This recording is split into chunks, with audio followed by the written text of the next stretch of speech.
Halo para penjelajah sejarah dan pecinta kuliner. Selamat datang kembali di saluran kami. Hari ini, kita akan mengungkap rahasia di balik sayuran yang mungkin sering Anda anggap biasa saja, lobak. Jangan salah, di balik kesederhanaannya, Rapanus sativus ini memiliki silsilah yang sangat aristokratis dan kuno. Bahkan menjadi saksi bisu pembangunan peradaban besar manusia. Mari kita selami jejak sejarah lobak sebagai salah satu sayuran tertua di dunia. Dimulai dari era yang paling menakjubkan. Pernahkah Anda membayangkan sayuran ini menjadi bagian dari gaji?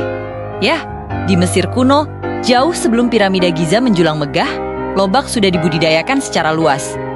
Sejarawan Yunani terkenal Herodotus mencatat sebuah fakta yang mencengangkan, ada prasasti di piramida yang merinci jumlah lobak, bawang bombay, dan bawang putih yang dikonsumsi oleh para pekerja bangunan.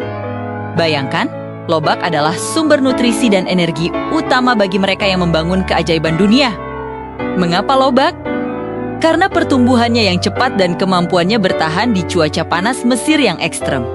Dan tak hanya itu, sebelum minyak zaitun populer, orang Mesir kuno bahkan mengekstrak biji lobak untuk dijadikan minyak masak, sungguh serbaguna. Perjalanan lobak tak berhenti di Mesir, jejaknya menyebar luas ke Asia dan Mediterania. Di Tiongkok, lobak tercatat dalam naskah-naskah kuno sekitar tahun 500 sebelum Masehi sebagai tanaman pangan yang sangat penting. Sementara itu, di Yunani dan Romawi, penghormatan terhadap lobak mencapai tingkat yang luar biasa. Orang Yunani bahkan begitu memuja lobak hingga mereka membuat replika lobak dari emas sebagai persembahan kepada dewa Apollo. Bandingkan dengan bit yang dibuat dari perak atau lobak pedas yang dari timah. Ini menunjukkan betapa tingginya kedudukan lobak di mata peradaban kuno. Mungkin Anda bertanya-tanya, apakah lobak kuno sama dengan lobak yang kita kenal sekarang? Yang kecil, bulat, dan berwarna merah cerah? Jawabannya adalah tidak. Lobak yang kita lihat saat ini sebenarnya adalah hasil evolusi yang cukup baru.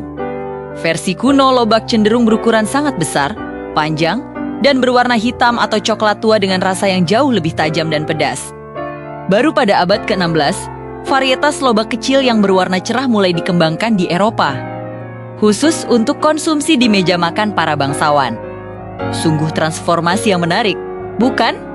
Lalu, apa rahasia di balik keabadian lobak dalam sejarah? Ada 3 alasan utama mengapa lobak mampu bertahan dan terus menjadi bagian penting dalam kehidupan manusia selama ribuan tahun. Pertama, pertumbuhan kilatnya. Lobak adalah salah satu tanaman dengan waktu panen tercepat. Beberapa varietas bisa dipanen hanya dalam 20 hingga 30 hari saja. Ini menjadikannya sumber pangan yang sangat efisien. Kedua, daya tahannya. Lobak sangat mudah tumbuh di berbagai jenis tanah dan kondisi iklim, bahkan yang ekstrem sekalipun. Ketiga, manfaat kesehatannya. Sejak zaman kuno, lobak sudah digunakan dalam pengobatan tradisional untuk berbagai masalah. Mulai dari pencernaan hingga gangguan peduh. Sebagai penutup, ada fakta unik dari Meksiko. Setiap tanggal 23 Desember, mereka merayakan festival Bernochno atau Malam Lobak dalam tradisi yang sudah ada ratusan tahun ini. Para pengrajin mengukir lobak raksasa menjadi bentuk-bentuk rumit dan indah. Ini adalah bukti nyata bagaimana lobak telah menyatu dengan budaya dan perayaan manusia. Dari gaji para pembangun piramida hingga persembahan untuk dewa, lobak lebih dari sekadar sayuran. Ia adalah kapsul waktu yang menyimpan cerita panjang peradaban kita. Semoga video ini membuka mata Anda tentang keajaiban di balik hal-hal sederhana di sekitar kita. Jika Anda ingin kami merangkum sejarah sayuran kuno lainnya, seperti bawang putih yang dulunya dianggap suci, jangan ragu untuk tinggalkan komentar di bawah. Sampai jumpa di video berikutnya.